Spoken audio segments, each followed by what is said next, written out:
20号下晡是台南市府政府发言人林依婷服务处的成立大会。身为市长委托的子弟兵，市长嘛亲身到现场徛台，并对林依婷有真悬的肯定。在市府服务的期间，透过主持市政3分钟来走撞台南的各区。透过这个机会嘛，让林依婷经过思考，决定来投入这届选举，希望当用无同的角色来替民众做经济服务。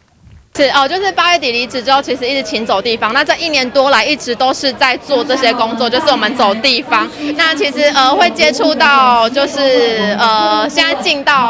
可以进到英系，其实我真的很与有荣焉哦，因为我觉得可以跟着全台的，不管是议员候选人，或者是立委，或者是议员一起努力，然后有这么多的前辈给我相当多的经验，其实我都非常的开心。当日蔡英文总统有真侪重要的幕僚嘛，拢特别来台南为林依婷徛台，包括内政部长徐国勇，甲这位重要的幕僚，还有立法委员，甚至是跨区来台南的高雄市议员黄捷，还有担任主持人的台南市议员沈振东，甲这摆嘛要参选的市议员蔡立青甲朱正轩，拢纷纷到现场为依婷相挺。林依婷的能力受到党内鹰派的肯定。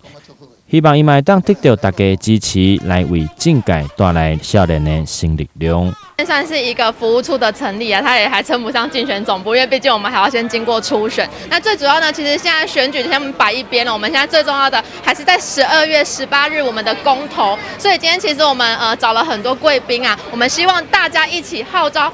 大家一起在12月18站出来投这个4个不同意。针对12月18号的公投案，市议员参选人林依婷嘛希望透过今仔日这个机会，来向大家解说公投的内容，呼吁大家一定要用行动来守护台湾。